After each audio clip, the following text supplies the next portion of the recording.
decide if I want to wear the hat or not. Is it too much? I mean, it's Halloween. When else am I going to wear it? Hello, everyone, and welcome back to my channel. My name's Panthera, and I'm the Farrowwood Witch. Today, we're going to be talking all about the Sabbat Samhain. So grab a cozy beverage, get your note-taking implements of choice, and let's get to it. So let's start with, what is Samhain? Samhain is the 8th Sabbath and the final spoke on the wheel of the year. One of the 4 Celtic fire festivals, Samhain is the halfway point between the autumn equinox and the winter solstice. An opposite of Beltane on the wheel of the year, Samhain is similarly thought to include a thinning of the veil, so to speak, meaning that it's easier to communicate with spirits and beings during this time. And while Beltane is particularly associated with the Fae, Samhain is most associated with interactions with spirits or ancestors. Samhain is also often referred to as the Witch's New Year because of it being the last spoke on the wheel of the year, and it's also known as the third or final harvest festival, following Lunasa and Mabon. So the frost is coming, and most of the produce has already been harvested at this point. But as our ancestors began to prepare for the harsh winter months ahead, they had to cut back on everything that wasn't essential, meaning that this harvest festival was often that of the animals. All creatures who could not be fed through the winter were harvested at this time and celebrated for their sacrifice. You'll notice a lot of these themes kind of continue through how the Sabbat is celebrated and its correspondences and associations with death and sacrifice, letting go, and preparing for the cold months ahead. So let's get into some Samhain correspondences. The colors associated with Samhain are black, orange, green, purple, and silver. Crystals associated with Samhain are amethyst, black obsidian, black tourmaline, bloodstone, carnelian, jasper, jet, malachite, onyx, ruby, and smoky quartz. Animals that are associated with Samhain are bats, cats, crows, dogs, foxes, jackals, owls, ravens, rats, scorpions, snakes, spiders, stags, and wolves. Trees associated with Samhain are cedar, hazel, and pine. And some herbs or plants that are associated with Samhain are allspice, bay, belladonna, cinnamon, chrysanthemums, clove, ginger, gourds, hemlock, mandrake, marigolds, mugwort, nutmeg, rosemary, sage, dried snapdragons in particular, and then wormwood. Please note that a lot of the plants that I just mentioned are in fact dangerous to consume, so please do your research. Don't just go throwing these things and spells because I listed them here, right? Do a little work on your end too. Don't come for me. Food and drink, my favorite, that are associated with Samhain are almonds, apples, ale, beef, beets, cider, chicken, corn, cranberries, garlic, pears, pies, pork, pumpkins, squash, soups and stews, turnips, and meat. And then here are some of the deities that are associated with Samhain to save me from having to pronounce them all. And as I mentioned in all of my Sabbath videos, this is not just an excuse to throw a deity willy-nilly into a spell. It's more of a chance to better connect with ones that you're already working with or maybe interested in reaching out to during this time. Let's try to show a little bit of respect here, y'all.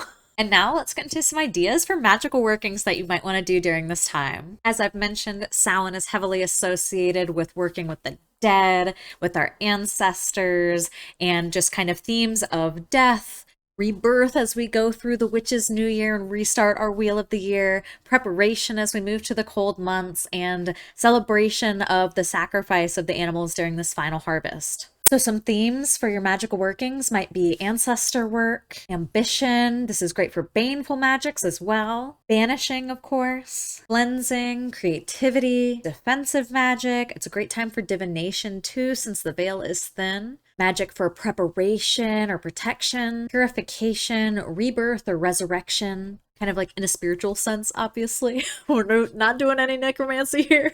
Shadow work, spirit work, and transformation. Now let's get into some common Samhain traditions. When most people think of Samhain, the Dumb Supper comes to mind. The Dumb Supper is a meal that is hosted and consumed by the living, but is inclusive of those who have passed. The dead are invited to participate and are given a plate there at the table to partake if they wish in a spiritual sense. The windows are often open during the supper as to allow the spirits to come in and be seated.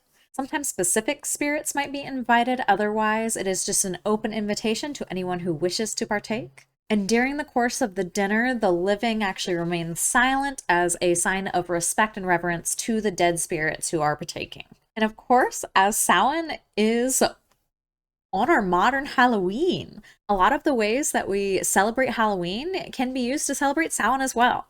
Carving jack-o'-lanterns originally came from the myth of Stringy Jack, which is an Irish folktale about how a man tricked the devil, and now he has to wander the world with a lit piece of coal inside of a carved turnip. This eventually transformed into people carving their own turnips and potatoes to try and keep Stringy Jack away, or other potentially harmful or tricky spirits. And once Irish immigrants came to America, the tradition was continued with the native pumpkins, thus leading to what we have today.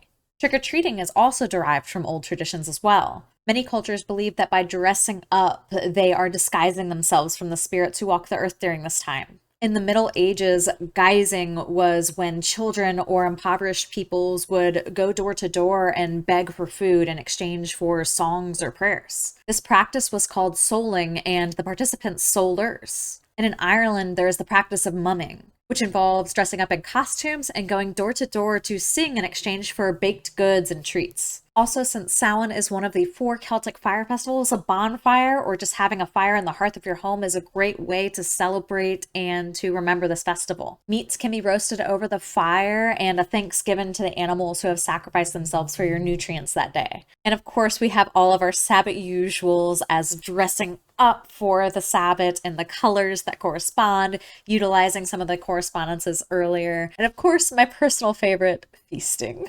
I did want to give you guys just a quick reminder that my Harvest Blessings seasonal tarot reading will be available until the end of November, so there is just a short time period left for it. This tarot spread is an autumnal 10-card spread all about embracing the themes of this season and is a perfect complement to your Samhain traditions. And that is all I have for you guys today. I hope you all enjoyed this video. Please let me know down in the comments how you have celebrated Samhain in the past or how you plan to celebrate in the future. And I hope to see you in the next one. Until then, stay wild. Bye-bye. And please note, a lot of the the halfway point between the summer solstice and the winter equinox.